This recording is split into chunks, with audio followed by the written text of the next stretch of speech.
Olá, gente, tudo bem? Meu nome é Lívia, sou psicopedagoga, psicanalista infantil.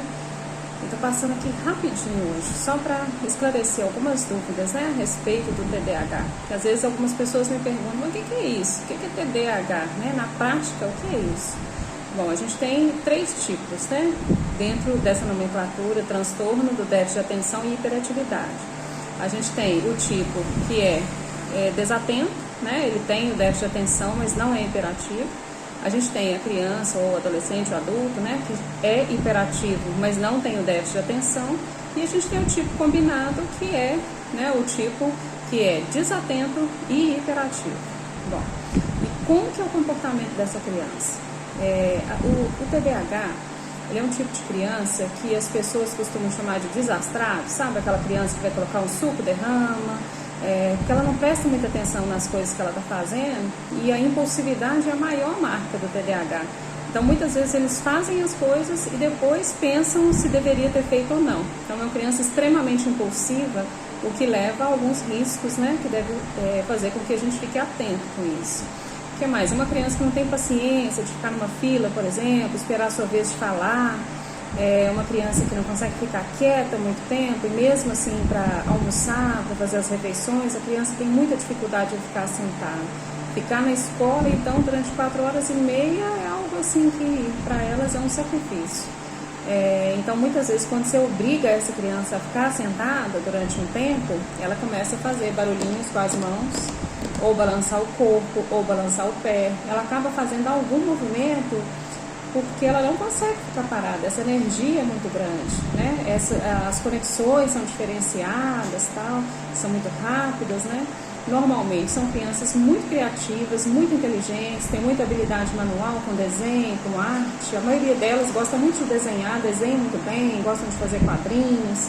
Enfim, são crianças criativas, inteligentes, mas que precisam dessa psicoeducação, precisam desse acompanhamento. Para quê? Para a gente trabalhar a questão atencional, a questão de planejamento, que é uma questão muito difícil para eles, planejar, conseguir planejar alguma coisa.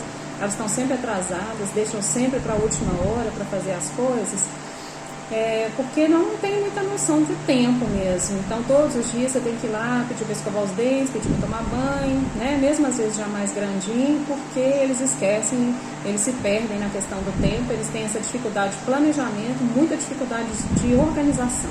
Então, é uma criança muito desorganizada, que perde o lápis, perde a borracha, não sabe onde pôs o livro, Eu acho que muita gente vai identificar, alguns, mesmo adultos, com alguns desses sintomas aí, desses comportamentos que eu estou passando. Bom, e aí o acompanhamento basicamente, essa psicoeducação para ajudar a criança a se organizar, planejar. A gente tem a questão das funções executivas, que compreende exatamente essa questão do planejamento, do controle inibitório. Ou seja, a criança conseguir se controlar e saber que não é a vez dela de falar, que ela tem que esperar o coleguinha, Então, ajudar ela a ter esse controle, essa percepção, Porque muitas vezes ela não tem essa percepção. Então, ela atropela a fala do coleguinha, ela atropela a fala do professor, e muitos professores ficam irritados com esse tipo de aluno, pensando só que é um aluno mal educado.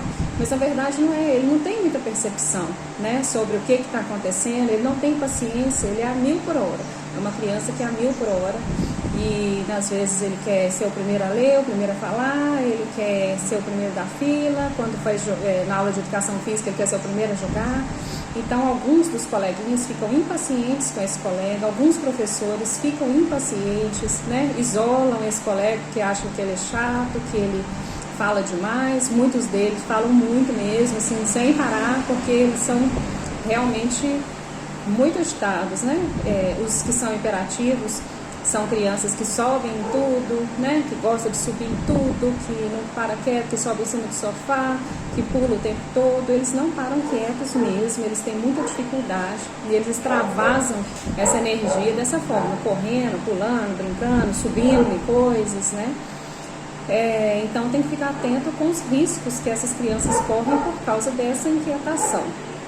No caso da desatenção, a gente precisa, às vezes, da terapia medicamentosa também, Muitos fazem uso da famosa Ritalina, que isso é só o neurologista ou o psiquiatra que vai avaliar se há necessidade, só ele pode né, ver se a criança ou o adolescente ou o adulto, se ele pode tomar, ele vai prescrever de acordo, né, com a dosagem correta, com a idade da criança, com o grau, enfim. Isso só avaliação de um neurologista ou psiquiatra para ver se a criança vai precisar ou não de medicamento. E no que diz respeito ao psicopedagogo, a gente trabalha muitas atividades para melhorar a atenção, para melhorar o controle inibitório, né? Ajudar essa criança a planejar, se organizar, ter um horário para estudar, né? Ela se conhecer, ela se respeitar, saber que ela é agitada, que ela tem essas dificuldades, mas que ela também precisa respeitar o espaço do outro, o espaço do colega, né? Então é isso basicamente o nosso trabalho. Qualquer dúvida pode, né, perguntar aí que eu vou respondendo, mas basicamente seria isso, assim, o retrato do TDAH é esse perfil, né, que eu acabei de passar. Mas são crianças adoráveis, muito criativas, volto a repetir, muito inteligentes e que têm muito potencial. Beijos, tchau.